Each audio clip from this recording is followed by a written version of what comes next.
Hello my dear students, कैसे हैं आप लोग। बराबर अब अच्छा से हुआ होगा। सब आदमी पटाखा उटाखा फोड़े हैं कि नहीं फोड़े हैं। पटाखा उठा फोड़िए, इसमें कोई दिक्कत नहीं है। बस एक ध्यान रखिएगा, पटाखा फोड़ना ठीक है, पटाखे नहीं छोड़ना है, याद रखिएगा। चलते हैं, तो ज़्यादा समय नहीं लेकर के हम लोग पढ़ेंगे आज क्लास 12th का जो हमारा चैप्टर नंबर 3 है इंग्लिश का, ए पिंच ऑफ एसनफ। उनके राइटर हैं हमारे मनोहर मालगोनकर जी। क्या नाम उनका? मनोहर मालगोनकर। तो सबसे पहले हम लोग को परीक्षा में पूछता क्या है, तो आपसे वहां लिखा रहेगा write a summary of a pinch of snuff. यानी आपसे पूछेगा कि ए पिंच ऑफ एसनफ का एक समरी लिखिए। तो समरी आप तभी लिखेंगे जब आप उसकी कहानी को अच्छी तरह से सुने हो, तभी तो आपको याद रहेगा ना। कहानी को हम आज अच्छी तरह से आपको समझाएंगे। अब हम उससे पहले एक लेखक परिचय पढ़ते हैं, हिंदी में जैसे हम लोग पढ़ते थे उसी तरह से यहाँ भी पढ़ेंगे। अब आप पूछिएगा कि इस लेखक परिचय हम लोग क्यों पढ़ते हैं, तो आपको पहले भी मालूम है कि यहाँ से बहुत सारे ऑब्जेक्टिव क्वेश्चन पूछते हैं। तो धैर्य बना करके रखिए, हम आपसे ऑब्जेक्टिव क्वेश्चन भी पूछेंगे बाद में। पहले पढ़ा देते हैं फिर पूछते हैं। हमारे सारे वीडियो में आपने देखा होगा इसी तरह से है, पहले हम पढ़ाते हैं फिर आपको सिखाने के बाद आपसे पूछते हैं कि आपने क्या सीखा। क्लियर? तो ध्यान से सुनिएगा, आपसे इसी में से पूछा जाएगा। चलते हैं, लेखक परिचय थोड़ा सा देख लेते हैं।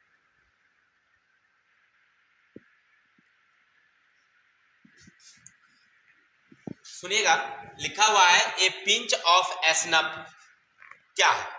तो याद रखिएगा, ए पिंच ऑफ एसनफ जो है एक क्या है, शॉर्ट स्टोरी है। अगर आपसे पूछेगा what is a pinch of snuff, हमारा क्वेश्चन में क्या रहेगा, what is a pinch of snuff. Option रहेगा एसे, स्पीच, शॉर्ट स्टोरी या अन्य प्रकार के, नॉन ऑफ दिस। क्या लगाएंगे हम लोग, तो लिखेंगे ए शॉर्ट स्टोरी। अगर स्टोरी भी रहेगा तो चलेगा, अगर ड्रामा रहेगा वो भी चलेगा। ठीक है, अगर शॉर्ट स्टोरी है तो आप शॉर्ट स्टोरी ही लगाएंगे, नहीं अगर शॉर्ट स्टोरी नहीं है तो आप ड्रामा लगा सकते हैं, नाटक। ठीक है, चलिए तो इतनी बात समझ गए। एक नंबर का काम कि ये पिंच ऑफ एसनफ कहानी की कौन सी विधा है, तो याद रखिएगा शॉर्ट स्टोरी। ठीक, या ड्रामा भी आप लिख सकते हैं। दूसरा है ऑथर, यानी इनके लेखक कौन है। आपसे पूछेगा कि ए पिंच ऑफ एसनफ के लेखक कौन है, तो याद रखिएगा मनोहर मालगोनकर। क्या नाम है उनका? मनोहर मालगोनकर। आपसे पूछा जाए ए पिंच ऑफ एसनफ के लेखक कौन है, तो क्या बताएंगे, मनोहर मालगोनकर। फिर आपसे पूछेगा भाई इनका जन्म कहाँ हुआ था बताइए, तो याद रखिएगा इनका जन्म हुआ था मुंबई में। अब कौने तारीख को हुआ था, तो 12 जुलाई 1913 को। आपसे पूछा जाए कि जब उनका जन्म हुआ मुंबई में तो किस तारीख का हुआ था, ये भी बता दीजिए। तो याद रखिएगा 12 जुलाई 1913। फिर कहते हैं डाइट, मानी उनकी मृत्यु कब हुई, तो याद रखिएगा उनकी मृत्यु हुई है 14 जून 1910। कहाँ हुआ है, तो कर्नाटक। कहीं कहीं उत्तराखंड भी लिखा हुआ है, लेकिन हमारा किताब कहता है कर्नाटक है तो कर्नाटक ही लिखेंगे। ठीक है, चलिए आप समझ गए कि इनके लेखक कौन, मनोहर मालगोनकर जी। इनका जन्म कब हुआ, तो 12 जुलाई 1913। और मृत्यु कब हुई, तो 13 जून 2010। 14 जून 2010 को कहाँ हुआ है, कर्नाटक। अब इस शिक्षा कहाँ से ग्रहण की, मैंने कहाँ ही पढ़े लिखे, तो याद रखिएगा यूनिवर्सिटी ऑफ मुंबई, यानी मुंबई विश्वविद्यालय से उन्होंने आगे की शिक्षा ग्रहण की। कहाँ से, तो मुंबई यूनिवर्सिटी से। अब प्रोफेशन यानी इनकी पेशा, ये करते क्या थे, तो याद रखेंगे ही वाज एन आर्मी, वो एक इंडियन आर्मी थे, यानी अंग्रेजी सरकार में ये एक सेक्रेटरी पद पर थे। याद रखिएगा सेक्रेटरी पद पर थे, यानी किसी नेता का हो, जो सेक्रेटरी गार्ड होता है ना, सुरक्षा गार्ड, उस गार्ड के रूप में ये आर्मी थे, अंग्रेजी पुलिस में थे। साथ ही साथ ये एक ऑथर भी थे, लिखने का भी काम करते थे। शॉर्ट स्टोरी, ड्रामा, नोवेलिस्ट, नाटक इत्यादि भी लिखते थे। तो इनको बहुत सारे मैंने काम थे, मैंने लिखने का भी काम करते थे और साथ ही साथ क्या थे, ये अंग्रेजी सरकार में सेक्रेटरी पद पर थे, आर्मी। आगे इंपोर्टेंट वर्क मैंने इन्होंने कौन कौन सी कहानी जो महत्वपूर्ण है लिखा है, तो याद रखिएगा इनका प्रमुख कहानी है distant rum, the princess, A bend in the Ganges and Bombay और विवेयर। इनकी प्रमुख रचना है, याद रखिएगा। अब आपसे परीक्षा में पूछे who is the writer of distance drum, distance drum के लेखक कौन है, तो याद रखिएगा मनोहर माल गोनकर जी। आपसे पूछ सकता है। चलिए आगे हैं। अभी तक आपने क्या सीखा कि उनका जन्म कब हुआ, उनकी कौन कौन सी रचना थी। अब आगे पढ़ते हैं भाई। This is a story taken from, माने ये जो कहानी हम लोग पढ़ रहे हैं आज, ए पिंच ऑफ स्नफ, उनकी किस रचना से ली गई, किनके, मनोहर माल गोनकर की किस रचना से ली गई है, तो याद रखिएगा contemporary Indian short story in English. मैंने उनकी एक रचना थी जिनका नाम था contemporary Indian short stories in English. अंग्रेजी की कुछ छोटी छोटी कहानियां का एक संग्रह है, उन्हीं संग्रह से उनका ये लिया गया है। अब थोड़ा सा जान गए हैं तब पढ़ लेते हैं हम लोग मनोहर माल गोनकर जी के बारे में। ही राइट्स ए नोवेलिस्ट, राइट्स माने वो नोवेलिस्ट थे, ही राइटर लिखेगा, राइटर ए नोवेलिस्ट, यानी वे एक अच्छे क्या थे, नोवेलिस्ट का मतलब होता है उपन्यासकार, तो वो एक अच्छे उपन्यासकार भी थे। आगे है he also right A short story, और वो छोटी छोटी कहानियां भी लिखा करते थे। चलिए इतनी बात जान गए हैं। अगर आप इतनी बात जान गए हैं तो हमको नहीं लगता है कि इससे कोई ज्यादा आपसे पूछेगा मनोहर लेखक साहब के बारे में, क्योंकि आपकी किताब में ही इतनी दी हुई है, तो इससे ज्यादा नहीं पूछेगा, इतना भरोसा आप रखिए। क्या याद रखना है कि ए पिंच ऑफ स्नैप के लेखक कौन, तो मनोहर माल गोनकर। फिर आप याद रखिएगा कि उनका जन्म कब हुआ, मृत्यु कब हुई, शिक्षा, कौन कौन सी रचना और वो क्या थी। क्लियर, चलिए इतनी सी बात जान गए। अब चलते हैं थोड़ा सा उनकी कहानी हम लोग सुनते हैं कि उन्होंने समरी में क्या क्या लिखा है। याद रखिए, देखिए समरी है, सुन लीजिए थोड़ी सी कहानी मैं समझा दूं कि समरी लेखक साहब आर्मी में है और उनके मामा जी वहां आते हैं और क्या क्या होता है ये सारी घटना वहां पर लिखी गई है। पहले मैं आपको समरी समझा दूं, समरी समझाने के बाद फिर आपसे हम इसको हिंदी में अर्थ अच्छी तरह से समझा देंगे तो आपको पूरा समझ में आ जाएगा। ठीक है,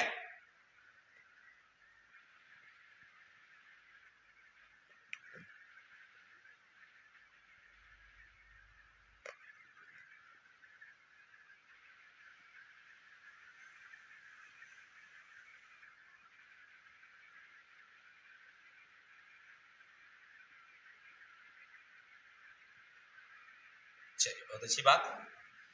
अब सुनिएगा, a pinch of snuff has been written by Manohar Malgonkar. अब जब वहां पूछा जाए ना तो सबसे पहले लेखक के बारे में 3-4 लाइन लिखिएगा। क्या लिखिएगा, तो ए पिंच ऑफ स्नफ, पहले इसका हिंदी क्या होता है सो समझिए। देखिए ए पिंच ऑफ स्नफ का मतलब होता है, ए पिंच का मतलब होता है एक चुटकी, ऑफ स्नफ का मतलब है सूंघनी, सूंघनी, ऐसे देहाती हिसाब में इसको आप खैनी कह सकते हैं।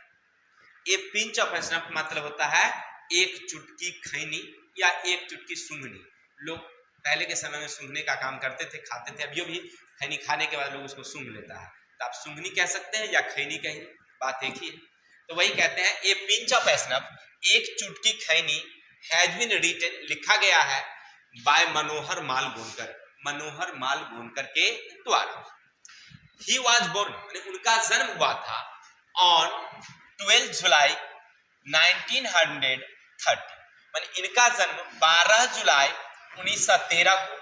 ही इज वेल नोन, माने वे जाने जाते हैं एज ए नोवेलिस्ट, एक उपन्यास की तरह, शॉर्ट स्टोरी, छोटे कहानी लेखक की तरह, राइटर माने लेखक की तरह, माने वे किसके रूप में जाने जाते हैं, तो एक अच्छे उपन्यासकार और एक शॉर्ट कहानी लेखक के रूप में जाने जाते हैं।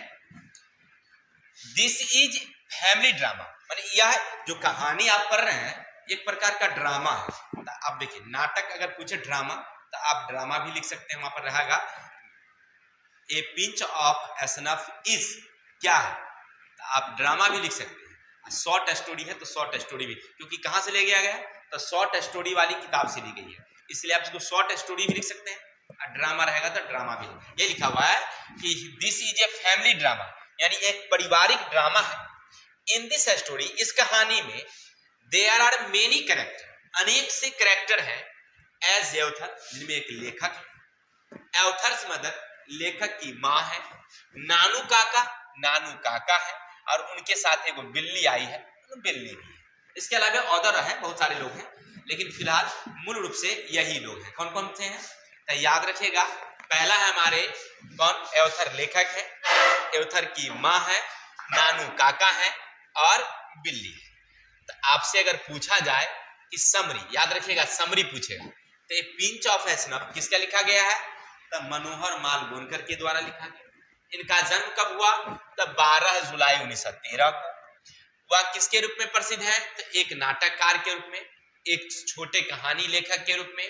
इसके अलावा ये फैमिली ड्रामा है। इस कहानी में कौन कौन से पात्र हैं मूल रूप से, तो याद रखिएगा इस कहानी के प्रमुख पात्रों में आते हैं कौन कौन, तो लेखक की माँ, नानू काका, उनकी बिल्ली। ठीक है, चलिए आगे बढ़ते हैं। फिर आप क्या लिखिएगा सुनिएगा थोड़ा सा ध्यान से, तो आपको सब कुछ समझ में आ जाएगा। अब लिखिएगा नानू काका is the main character of the story. ये कहानी के जो मुख्य पात्र है वो नानू काका है। नानू काका से ही पूरी कहानी जुड़ी हुई है, इसलिए कहानी के मेन पात्र कौन हो गए, नानू काका। अब आगे क्या कहते हैं देखिए, वन डे राइटर्स मदर, माने एक दिन राइटर की माँ से कहती है दैट टू द राइटर, माने राइटर से यानी लेखक से एक दिन लेखक की माँ कहती है दैट की योर मेटरनल, यानी तुम्हारे मामा जी नानू काका इज कमिंग हेयर, यहाँ आ रहे हैं। क्या कहते हैं, एक दिन उनकी माँ उनसे कहती है, यानी लेखक साहब से कहते हैं कि आपके मामा जी जो है नानू काका, वो आज आ रहे हैं, कहाँ, अपने घर पर आ रहे हैं, फॉर 2 और 3 डेज, यानी 2 से 3 दिनों के लिए। बिकॉज, क्योंकि ही वांट्स टू मीट, माने वो मिलना चाहते हैं विथ वेलफेयर मिनिस्टर, यानी वो मिलना चाहते हैं किससे, तो वेलफेयर माने होता है, वेलफेयर मतलब होता है भलाई, कल्याण मिनिस्टर माने मंत्री, वो कल्याण मंत्री से मिलने के लिए वो आ रहे हैं। ठीक है, माने वो अभी दिल्ली में है, और वो मुंबई से नानू काका कहाँ आ रहे हैं, दिल्ली। कहते हैं कि वो आ रहे हैं किसके लिए, एक कल्याण मंत्री है, कल्याण मंत्री से मिलने के लिए आ रहे हैं, और वो यहाँ 2-3 दिन ठहरेंगे। माँ कह रही है किसे, लेखक साहब से। Writer tell mothers to tell his uncle not to come, माने राइटर देखिए आश्चर्य में बोलते हैं कि नानू काका को कहिए, यानी अब चाचा यानी मामा जी को कहिए नॉट टू कम, नहीं आएंगे यहाँ। बट मदर रिफ्यूज, लेकिन माँ इनकार कर देती है। यानी लेखक साहब को जब कहा जाता है कि नानू काका यहाँ आ रहे हैं 2-3 दिनों के लिए, तो लेखक झट से इनकार कर देते हैं कि नहीं, आप कहिए कि वो नहीं आएंगे। अब देखिए, अब आपके दिमाग में आता होगा कि भाई ऐसा का है, तब मामा जी जब छोटे छोटे हम लोग बच्चे होते हैं, और जब मामा जी आते थे तब बड़ी खुशी होती थी कि कुछ निक बनता था, और नाश्ता करने के लिए उनको जो मिलता था उगरा में से आधा हमरा मिल जाता था। मामा जी 2 खाते थे, 2 छोड़ देते थे, लोड़े बउआ खा लो, वो बहाने तो खाने का मिला मौका। और फिर अच्छा चीज बना जो भी घर में वो मिलता था तो वो खा लेते थे, और तौनी के बाद जाने लगते थे तब 2-4 रुपया भी दे देते थे, 10 रुपया जो भी होता था, तो उसकी खुशी अलग होती थी। लेकिन जब बड़े हो जाते हैं, अगर आप काम अच्छा से नहीं करिएगा तो मामा जी क्या करते हैं, डांटते हैं, तू लोग ध्यान नहीं देता है, मम्मी पर ध्यान नहीं देता है, काम अच्छा से नहीं करता है ना, तो डांटते हैं। अब यहाँ पर लेखक साहब को ना डांट पड़ती होगी लगता है नानू काका से, इसीलिए वो कहते हैं कि मम्मी को कह देते हैं कि आप कह दीजिए कि नहीं आएंगे, लेकिन उनकी माँ नहीं सुनती है, कहती ना वही भी करेंगे, रिफ्यूज, इनकार कर देते हैं। So writer goes to the station, जब इनकार कर देते हैं इसलिए अब उनको कहाँ जाना पड़ा है, station, to receive his maternal uncle, अपने मामा जी को लाने के लिए। नानू काका, जो नानू काका स्टेशन पर आए हैं उनको लाने के लिए अब लेखक साहब को जाना पड़ा है कार से, वहां कार से गया लाने के लिए। He gave him Manohar room to the Nanu Kaka. अब वो कार पर आते हैं, कार से आने के बाद अब वो नानू काका को जो मनोहर मालगोनकर का जो कमरा था वही कमरा उनको दे दिया जाता है, क्योंकि 2-3 दिन अब रहेंगे तब उनको रहने के लिए कोनो जगह चाहिए ना। तो इनको नानू काका को जो है यानी मामा जी को जो है कमरा कौन मिलता है, जो उनमें लेखक साहब रहते हैं तो उन्हें कमरा उनको मिल जाता है रहने के लिए। अब उसमें शिफ्ट हो गए। अब आगे क्या होता है सुनिएगा। देखिए समस्या तो यहाँ पर से लेखक को शुरू होती है, लेकिन आगे क्या है सुनिए। आफ्टर कमिंग माने कुछ आने के बाद, ही से द मनोहर मालगोनकर, माने वो आने के बाद मनोहर मालगोनकर को कहते हैं to take me welfare minister. अब तुम हमें कहाँ ले चलो, कल्याण मंत्री के पास। जब वो आ जाते हैं ना तो आने के बाद क्या कहते हैं कि अब जो है ना तुम हमको मिलवाओ किससे, वेलफेयर मिनिस्टर यानी कि कल्याण मंत्री के साथ हमारी भेंट करवाओ। बट लेकिन the writer take him the minister but he can not meet with the minister, यानी कि वो क्या करते हैं, पहले तो इनकार कर देते हैं कि ये सब हमरे से नहीं होगा, लेकिन फिर भी वो कहते हैं तो कहते हैं ठीक है, कहते हैं तो चलिए। वो ले जाते हैं कहाँ, मिनिस्टर जी के कमरे पर। लेकिन वहां जाने के बाद उनसे उनकी मुलाकातें नहीं होती, वो रिटर्न हो जाते हैं। देखिए वहां पर क्या क्या होता है। ऑन द वे, रास्ते में जब आ रहे थे, ऑफ रिटर्निंग होम, घर के रास्ते में, way he met the person his name Ratiram, मान रास्ते में जब वो आ रहे हैं तो रास्ते में एक आदमी से उनकी मुलाकात होती है जिसका नाम है रतिराम। अब क्या होता है सुनिए। Who is the son of Sohan Lal, जो सोहन लाल का बेटा है। रतिराम जो है वो सोहन लाल का बेटा है। Sohan Lal is the head of party in Delhi. अब वो जी पार्टी के नेता है कौन, कल्याण मंत्री। वो पार्टी के जो दिल्ली में जो पार्टी है उसके जो अध्यक्ष हैं कौन है, सोहन लाल है। और सोहन लाल का बेटा ही रतिराम है। चलिए इतना तक समझ गए। अब आगे चलते हैं। थोड़ा सा फोन आ गया, फोन आने के कारण बाधित हो गई थी। तो हम लोग पढ़ रहे थे कि वो कहते हैं कि दिल्ली में जो पार्टी है कल्याण मंत्री का, उस पार्टी के अध्यक्ष कौन थे, तो सोहन लाल, और इनका बेटा ही था रतिराम। ओकरे से वो मिलते हैं रास्ते में।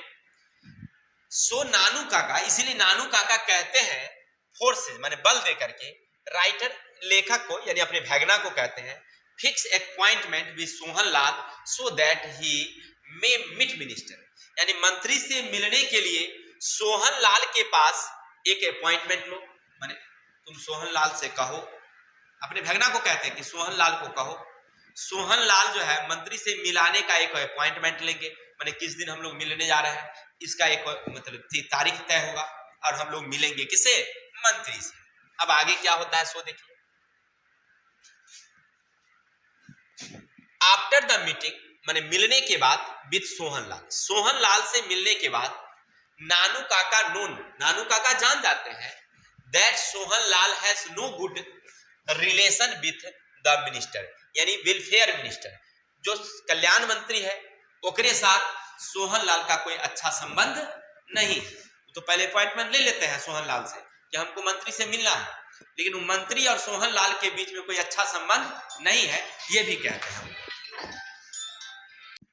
तो उनका अच्छा रिलेशन उनके बीच नहीं था, बिकॉज क्योंकि ही रिफ्यूजेड, वो इनकार कर देते हैं टू मैरी हिज डॉटर, अपनी बेटी की शादी का विद सोहन लाल सन रतिराम।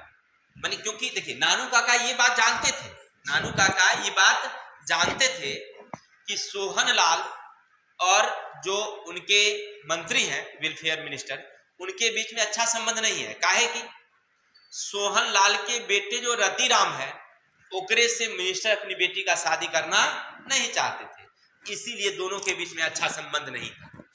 अब क्या होता है सो देखिए। एंड हर मैरिज, और ये भी जानते थे कि उसकी शादी फिक्स हो चुकी है, मिनिस्टर डॉटर, मिनिस्टर की बेटी का विद सन ऑफ निन्नौर महाराज, निन्नौर के महाराज के बेटे के साथ उसकी शादी फिक्स हो चुकी है, ये भी बात भी जानते थे। यानी इसीलिए यानी मंत्री अपनी बेटी का शादी कहाँ फिक्स कर दिए, निन्नौर के महाराज के पास, वहां के राजकुमार के साथ, और सोहन लाल चाहते थे कि शादी हमरे बेटे से हो, यही लेके दोनों के बीच में कोई अच्छा संबंध नहीं था, दोनों में बातचीत नहीं हो रही। अब आगे क्या होता है देखिए। अब वो जान गए अब नहीं हुआ रहा, तो देन तब ही अनाउंसेड, तब वो घोषणा कर देते हैं टू मीट द मिनिस्टर, मंत्री से मिलने का, एंड से द ऑथर, अब अपने भैगना से यानी लेखक से कहते हैं to manage a big car, एक बहुत बड़ी कार का व्यवस्था करने के लिए, इम्प्रेस द मिनिस्टर, मिनिस्टर को इम्प्रेस करने के लिए, मंत्री को हमको इम्प्रेस करना है, हमारे तरफ आकर्षित करना है, एक लिए वो बड़ी कार का व्यवस्था करो। सो इसीलिए ही कॉल द धोबी, एक धोबी को बुलाया जाता है, टू ट्रैप, और उसे फंसाया जाता है जाल में, manager to sick auto, then he tell a man Pandit of Ninaur, then he known about ministers house, यानी कहते हैं कि ये वो धोबी को बुलाते हैं और धोबी को कहते हैं कि जो सिख ऑटो वाला है ओकरा तुम फंसाओ, और फंसा करके एगो बड़की सी कार जो है किसी तरह से हायर करो भाड़ा पर, और खुद जो है एक पंडित का रूप लेते हैं और पंडित के रूप ले करके तब मिनिस्टर के घर पहुंच जाते हैं। अब आगे क्या होता है सो देखिए, इन द लॉन्ग टर्म, माने लंबे समय में, वेलफेयर मिनिस्टर हिमसेल्फ, जब वो जान जाता है तब वो खुद मंत्री himself send come to the house Nanu Kaka, Nanu काका के यहाँ वो मिलने के लिए आते हैं। इन दिस वे नानू काका मीट विथ मिनिस्टर, इस तरह से वह मंत्री से मिल लेते हैं। क्लियर? चलिए, ये तो आपको हमने समरी समझाया कि आप कैसे लिखेंगे। अब कहानी को आपको हम समझाते हैं अपनी भाषा में। सुनिए, एक झूठ की कहानी। अब आपके दिमाग में आता होगा कि झूठ की कहानी हमें क्यों पढ़ाया जा रहा है। तो यहाँ झूठ के साथ साथ एक चतुराई की भी कहानी है कि कैसे एक व्यक्ति चतुराई से एक मंत्री से मिलते हैं, इनके बारे में कहानी क्या है सुनिएगा। हमारे राइटर जो है मनोहर माल गोनकर जी, इनकी नौकरी दिल्ली में है और ये दिल्ली में रह रहे हैं अपनी माँ के साथ, और इनके एक मामा जी हैं जो नानू काका के नाम से प्रसिद्ध है, बड़ी अच्छे पर्सनालिटी के, चेहरा गोरा, बड़ी सी चेहरा, लंबा शरीर, और शरीर का चेहरा का भी मुंह इतनी बड़ी से कम नहीं, बड़का, देखने के बाद डर लग जाए इतनी बड़ी चेहरा। और कपड़ा भी पहनते हैं बड़ी शानदार कपड़ा, यानी कि धोती कुर्ता कोट और ऊपर से वो अंगोछा रखते हैं, गमछा, बड़ा बड़ा गमछा, क्योंकि दक्षिण भारत से वो आ रहे हैं तो एकदम ऐसे ही, और चंदन भी बड़का लगा लेते हैं, हम भी आज लगा लिया इसी लगा लेते हैं। और उनकी माँ अब कहती है, उनको फोन आता है कि हम दिल्ली आ रहे हैं और दिल्ली जो है हम लोग रहेंगे 2-4 दिन तक। उनकी माँ कहते हैं लेखक से कि लेखक साहब से, यानी कि मनोहर माल गोनकर से, कि आपके मामा जी जो है ना नानू काका जी, वो 2-3 दिनों के लिए यहाँ आ रहे हैं। जैसी बात सुनते हैं मनोहर माल गोनकर जी तुरंत इनकार कर देते कि नहीं नहीं माँ, बोल दो उनको नहीं आने के लिए, कि वो आएंगे तो कम से कम महीना दिन तक रुकवे करेंगे, क्योंकि पहले वो आते होंगे तो महीना वहां न रुके होंगे और उनको डांट लगती होगी, इसीलिए वो कहते हैं कि उनको कह दो कि नहीं आएंगे। लेकिन माँ कहती है कि नहीं, वो आएंगे, 2-3 दिन के लिए आ रहे हैं, आएंगे। अब भाई माँ तो माँ होती है, क्योंकि उनको तो भाई आ रहा है तो इंतजार तो होगा ही, भले वो तो डांट पड़ता होगा नानू का ये लेखक साहब को, लेकिन माँ तो अपने भाई के लिए इंतजार करेगी ही, इसलिए वो इंतजार कर रही है। चलिए अब क्या होता है सुनिए। समय होता है गाड़ी का, तो लेखक साहब खुद अपनी गाड़ी ड्राइव करके, उनके पास एक कार है और कार से चले जाते हैं कहाँ, स्टेशन। और ये इंडियन है लेकिन अंग्रेजी पुलिस में आर्मी पद पर है, आर्मी पद पर एक मंत्री के सेक्रेटरी पद पर है, अंडर सेक्रेटरी है, माने यही उनके साथ जाते नहीं है, माने उनकी सुरक्षा के लिए उनका जो है ना जहां ऑफिस होगा वहां ये रहते हैं पुलिस के रूप में। कौन? लेखक मान गोनकर। अब जाते हैं, जैसे ही वहां पहुंचते हैं कहाँ, स्टेशन पर, तो स्टेशन पर ही खड़े थे, इंतजार कर रहे थे अपने मामा जी का उतरने का, लेकिन ये दूसरे श्रेणी में आते हैं। याद रखिएगा, ऑब्जेक्टिव यहां से बहुत सारे आएंगे। ये कौन श्रेणी में आते हैं? दूसरे श्रेणी। लेकिन इनको टिकट था 3rd श्रेणी का, लेकिन ये आए 2nd श्रेणी में। कटाए टिकट किसका? 3rd श्रेणी का, लेकिन आए किसमें? 2nd श्रेणी। काहे आए? यही कारण कि उसमें सीट नहीं था, तो में चढ़ गए, कहेगा तब इनको फीस लगेगा। तो संयोग की बात थी कि एक टीटी जो था, जो टिकट चेक करने वाला, बड़ा अच्छा आदमी था। आज दोनों आदमी के बीच बातचीत होने के क्रम में थोड़ी सी मित्रता हो जाती है और किसी तरह से मैनेज करके वो दोनों आदमी चल आते हैं, किसमें? 2nd श्रेणी में। और एगो बक्सा रखे हुआ है, ओकरे में एगो बिलियो रखे हुए हैं, बिलियो को लेके आते हैं। बिल्ली का क्या काम है कोई विशेष नहीं है, अब लेखक साहब उतरते हैं और मामा जी कहते हैं ऐसा करो, तुम जो है ना इसको ले लो, तुम आगे चलो, हम चलते हैं। कहते हैं कि देखो यही टीटी जो है हमारी मदद किया है द्वितीय श्रेणी में आने, और वहां से लेखक साहब उसको लेकर के जैसे चलते हैं तो सामने पर वहां पर बहुत सारे जो सिख जाति का जो है ना कुछ प्रोग्राम चल रहा है, सिख औरतें बहुत सारे वहां पर है। अब परिणाम होता है कि जैसे वो निकलते हैं धर पर करके, एक सिख महिलाएं से वो टकरा जाते हैं, और फिर भी वहां से किसी तरह से लेखक साहब बच के निकल जाते हैं। बाहर आकर इंतजार करते हैं, सब लोग चले जाते हैं, पूरी स्टेशन खाली हो जाती है, नानू काका अभी तक नहीं आए। फिर थोड़ी देर बाद टीटी के साथ वापस आते हैं, कहते हैं कि यही हमारी मदद किया, इसीलिए हम लोग मिलने के लिए गए थे इनके साथ। चलिए अब लेखक साहब कहाँ आने लगे, गाड़ी में बैठते हैं, नानू काका और घर आते हैं, और माँ यहाँ बरामदे पर बैठी क्या कर रही है, इंतजार कर रही है। उनकी माँ जो है, लेखक की माँ, घर के बरामदे पर, याद रखिए कहाँ पर खड़ी है, बरामदे पर खड़ी इंतजार कर रही है कि हमारा भाई नानू काका आ रहे हैं। अब थोड़ा सा इंतजार कीजिए, हम आते हैं। चलिए तो माँ इंतजार कर रहे थे, अब लेखक साहब पहुंचते हैं और उनके साथ उनके मामा जी भी नानू काका आते हैं। लेखक साहब का जो कमरा था जिसमें वो रहते थे, सोने का काम था, तो वो कमरा इनको दे दिया जाता है नानू काका, और लेखक साहब को ना एक दूसरे बरामदे पर शिफ्ट कर दिया जाता है कि आप आज से यहीं सोएंगे, और कमरे में कौन सोएंगे, नानू। फिर बाद में दोनों के बीच यानी लेखक साहब और उनके भांजे यानी लेखक और नानू काका के बीच में बातचीत होता है। तो नानू काका कहते हैं कि तुम हमको ना वेलफेयर मिनिस्टर यानी कल्याण मंत्री से मिलवाओ। तो वो साफ कह देते हैं कि हमरे से उनकी कोई बीच बातचीत नहीं होती है। तो कहते हैं तुम सेक्रेटरी हो, फिर काहे नहीं बातचीत होता है। कहते हैं कि हमारे उनके बीच बातचीत, हम अंडर सेक्रेटरी हैं, हम कमरे पर रहते हैं, हम उनके साथ जाते होते नहीं, यानी उनसे कोई उनकी बात का अपॉइंटमेंट भी नहीं मिलता है। चलिए फिर भी कहते हैं कि ठीक है चलो तुम मंत्री के, और वो मंत्री के यहाँ जाते हैं, लेकिन उनसे कोई मुलाकातें नहीं होती। बाहर में लेखक साहब गाड़ी में बैठे रह गए, और उनका मामा जी जाते हैं वहाँ उनके ऑफिस में, कई लोगों से बातचीत होती है, लेकिन कोई अपॉइंटमेंट उनको नहीं मिलता है कि किस दिन मिलेंगे नहीं मिलेंगे। बेचारे हार पछता करके वहां से रिटर्न हो जाते हैं। जब रिटर्न होते हैं, रास्ते में आ रहे थे, ये पिछले सीट पर बैठते हैं, कौन, नानू काका जी। आप पूरा अंगूठा रख ले हैं, खैनी निकालते हैं और खाते हैं। तभी देखते हैं कि एक बहुत तेज कार से कोई व्यक्ति आगे निकलता है, और लेखक साहब जो कार चला रहे हैं उनको कहता है बाय बाय बाय, ऐसे करके टाटा करके निकल जाते हैं। तो उनके मामा जी पूछते हैं कि ये कौन है। ये कहते हैं कि ये रतिराम। कौन है, रतिराम, जो हमरे साथ ही उसी विभाग में काम करता है, यानी वो भी क्या है, इंडियन आर्मी है, जिस विभाग में हम हैं उसी विभाग में वो है। लेकिन ये मंत्री का एक बेटा है जिसका नाम है सोहन, सोहनलाल मंत्री का बेटा रतिराम। तब मामा जी कहते हैं तब तो बढ़िया बात, ये तुम्हारा दोस्त है, आज सोहनलाल का बेटा है, इस सोहनलाल से तुम इसके माध्यम से क्या कर लो, एक अपॉइंटमेंट लो कि हम लोग मंत्री से कब मिलेंगे। बात होती है कि लेखक साहब रतिराम के माध्यम से उनके पिता सोहनलाल से मिलने का एक अपॉइंटमेंट ले लेते हैं कि भाई हम लोग इस तारीख को मिलेंगे। वो सोहनलाल से मिलते भी हैं, लेकिन सोहनलाल को कहा जाता है कि हमको किससे मिलवाइए, वेलफेयर मिनिस्टर से, क्योंकि वो दिल्ली के बड़े बहुत बड़े मंत्री थे। तो कहते हैं कि हमको उनसे कोई बातचीत नहीं हुई।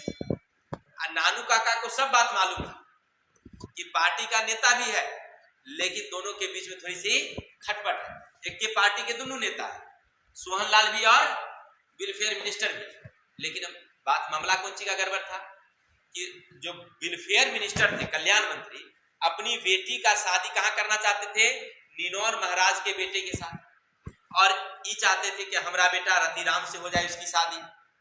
इसीलिए वो शादी जो नहीं किए उसके बात कर लेकर के दोनों के बीच में अच्छा संबंध नहीं। अब वहां पर सोहनलाल साहब इनकार कर देते हैं कि हम आपको मंत्री जी से नहीं मिला सकते, क्योंकि हमारे और उनके बीच में कोई अच्छा संबंध नहीं। अब ये बात पर वहीं पर घोषणा कर देते हैं, भांजा को कहते हैं कि ऐसा करो कि हमको उनसे मिलना है। अब कैसे मिलते हैं समझो, तुम एक बड़ी कार का व्यवस्था करो, यानी एकदम खूब सुंदर सी कार, बड़ी कार होना चाहिए, जिसमें हम बैठ के जाएंगे तो मंत्री इंप्रेस हो, लगे कि कोई बड़का आदमी आया है, ऐसा कार का व्यवस्था करो। भाड़ा पर लोका, तो भाई कहाँ से आएगा, तो एक धोबी को बुलाया जाता है। तो धोबी का संबंध किससे है, तो सिख ऑटो वाला से है, जो भाड़ा पर कार लगाता है ओकरे से, और उसको कहा जाता है कि तुम मुझसे वो कार भाड़ा पर, कार भाड़ा पर आता है। और कार का ड्राइवर किसको बना दिया जाता है, लेखक साहब को, कि तुम इसका ड्राइवर बनो। और ये खुद जो है एक ज्योतिषी का रूप लेते हैं, धोती कुर्ता और अंगोछा माथे में बांधते हैं, टोपी, पंडित जी वाला चंदन टीका लगा के आप पहुंच जाते हैं कहाँ, मंत्री के घर पर। बड़ी कार से उतरते हैं सामने में, और उतरने के बाद जो उनके एक मंत्री के आदमी थे, मंत्री जी तो थे नहीं, तब उनके यहाँ पहुंचने के बाद उनको कहते हैं कि हम कहाँ से आए हैं, तो हम निनौर महाराज के जो पैतृक ब्राह्मण है, हम वहीं से आए हैं, जहाँ इनकी बेटी की शादी होने वाली है, वहीं से हम आए हैं। वहां के हम क्या है, ये पंडित हैं, वहां के ज्योतिषी, हम ज्योतिषी वहां से आए हैं। और वहां पर अपॉइंटमेंट में अपना नाम और दिल्ली का जहां गए थे भागने के, वहां का पता उल्लेख करके अब वापस आ जाते हैं कहाँ, अपने घर पर, यानी कमरे पर। और जब मिनिस्टर को ये बात मालूम होता है कि निनौर महाराज के कौन आए हैं, ज्योतिषी जो है हमारे घर पर आए थे, हम नहीं मिल पाए हैं, तो भाई एड्रेस कहाँ है, तो फलाने जगह। दौड़े दौड़े चलाते हैं कहाँ, नानू काका से मिलने के, समझ रहे। तो इस तरह से नानू काका मंत्री से झूठ बोल करके ठग करके मिल लेते हैं, ठीक है ना। उनका मिलने का जो योजना था खत्म होता है, कहानी यहाँ पर समाप्त हो जाती है। तो आपने क्या समझा कि ये कहानी बड़ी ही रोचक थी, बड़ी अच्छा था कि कैसे एक आदमी अपनी चतुराई से एक बड़े मंत्री को अपने ओर फंसा लेता है, और उससे वो जो काम था वो कर लेता है। यानी वो कहता है कि हम आपके समधियाना के क्या हैं, ज्योतिषी हैं। ज्योतिषी के नाम सुनते ही दौड़े दौड़े मंत्री खुद चला आए, जिसके मिलने के लिए वो सोच रहे थे, खुद मिलने के लिए आ गए, ठीक है। तो आशा करते हैं आपको सारी कहानी समझ में आई होगी। अगर कहानी समझ गए हैं तो आपके लिए हमने कुछ ऑब्जेक्टिव क्वेश्चन रखा है, तनका सब बताइएगा आपने क्या क्या समझा, क्या क्या सीखा। चलते हैं question number 1। Who is the writer, माने कौन लेखक है, ए पिंच ऑफ स्नफ, एक चुटकी खैनी के लेखक कौन है। ऑप्शन है महात्मा गांधी, डॉक्टर जाकिर हुसैन, मनोहर माल गोनकर और मार्टिन लूथर। कौन है, याद रखिएगा। चलिए, ए पिंच ऑफ स्नफ के लेखक तो साधारण से क्वेश्चन था, बता देंगे कौन, मनोहर माल गोनकर। कौन थे, मनोहर माल गोनकर। आगे, हु ट्रेवलेड, माने कौन यात्रा किया, फ्री, फ्री में विथ नानू काका, नानू काका के साथ कौन यात्रा फ्री में किया था। तो ऑप्शन है डॉग, एक कुत्ता, रैबिट, खरगोश, किटेन, बिल्ली का बच्चा, और हेन, मुर्गी। कौन, बिल्ली का बच्चा। बिल्ली का बच्चा है वो कार्टून में बंद करके लाए हुए थे, कहां से, मुंबई से। तो वही फ्री में जो है कौन क्या है, यात्रा किया है। The mother A pinch of snuff, यानी ए पिंच ऑफ स्नफ कहानी की जो मदर है, वाज वेटिंग, प्रतीक्षा कर रही थी, एट द, कहां पर इंतजार कर रही थी, फॉर हर ब्रोदर, अपने भाई का, अपने भाई का इंतजार कहां कर रही थी, द रूम में, कमरे में, गेट, दरवाजे पर, डोर स्टेप, माने घर, मतलब जो दरवाजा होता है उसके बाहरी भाग पर, और बरामदा, बरामदा पर। कहां पर कर रहे थे इंतजार, तब बरामदा पर। आपने कहानी अभी सुना है, आपको याद होगा कहां पर कर रहे थे वो। ऑप्शन क्या होगा हमारा, डी। आगे है, नानू काका वाज इंस्टॉलेड इन, नानू काका किसमें थे, माने कहां पर उनको दिया गया था कमरा रहने के लिए। The guest room, guest room में इनको दे दिया गया था। ड्राइंग रूम, ड्राइंग रूम में दिया गया था। बरामदा पर दिया गया था, या योथर के कमरे में दिया गया था। तो लेखक के कमरे में ही उनको दिया गया था, योथर्स रूम, यानी लेखक का जो कमरा था उसी में नानू काका को शिफ्ट कर दिया गया, ठीक है। चलिए आगे चलते हैं। नानू काका वाज योथर्स, यानी नानू काका लेखक के क्या थे, बताइए, रिश्ते में क्या लगते थे। ऑप्शन है maternal uncle, brother, guest, neighbour. क्या थे, मैटरनल अंकल थे, उनके मामा भी थे। नानू काका लेखक के क्या थे, अपने सगे मामा थे, नहीं हो। चलिए बहुत अच्छा। मनोहर माल गोनकर वाज बोर्न, माने मनोहर माल गोलकर का जन्म कब हुआ था? तब 12 जुलाई 1915, 12 जुलाई 1913, 15 जुलाई 1913, 15 मई 1913। हाँ, याद रखिएगा 12 जुलाई 1913 को उनका जन्म हुआ था। बहुत अच्छा। नानू काका वाज टू स्टे फॉर, नानू काका कितने दिन ठहरने आए थे? तो 5 डेज 5 दिन, 2 और 3 डेज 2 या 3 दिन, 6 डेज 10 डेज, कितने? तो 2 और 3 डेज 2 या 3 दिन वो ठहरने के लिए आए थे। आगे हैं नानू काका वाज कमिंग टू दिल्ली, नानू काका दिल्ली कहां से आ रहे थे? किसके काम के लिए? किस काम के लिए? To visit red fort, Lal Qila देखने के लिए, टू मीट विथ मिनिस्टर, मंत्री से मिलने के लिए, टू गेट मनी, पैसा लेने के लिए, टू मीट विथ सिस्टर, अपनी बहन से मिलने के लिए। क्या करने के लिए आए थे? तो मंत्री से मिलना, उनका काम था, मेन काम मंत्री से मिलना। नानू काका ट्रेवलेड इन, नानू काका किसमें ट्रेवलेड किए? किसमें यात्रा की? फर्स्ट क्लास में, सेकेंड क्लास में, थर्ड क्लास में, फोर्थ क्लास में। सेकेंड टिकट था उनको थर्ड क्लास की, लेकिन यात्रा की किसमें? Second class. बहुत अच्छा। आगे है the narrator in A pinch of snuff was in an probation, यानी कि कहते हैं जो हमारे लेखक हैं, लेखक जो है वो किस रूप में है, इसमें व्याख्या किया गया, मैंने किस पद पर, किस काम के लिए थे?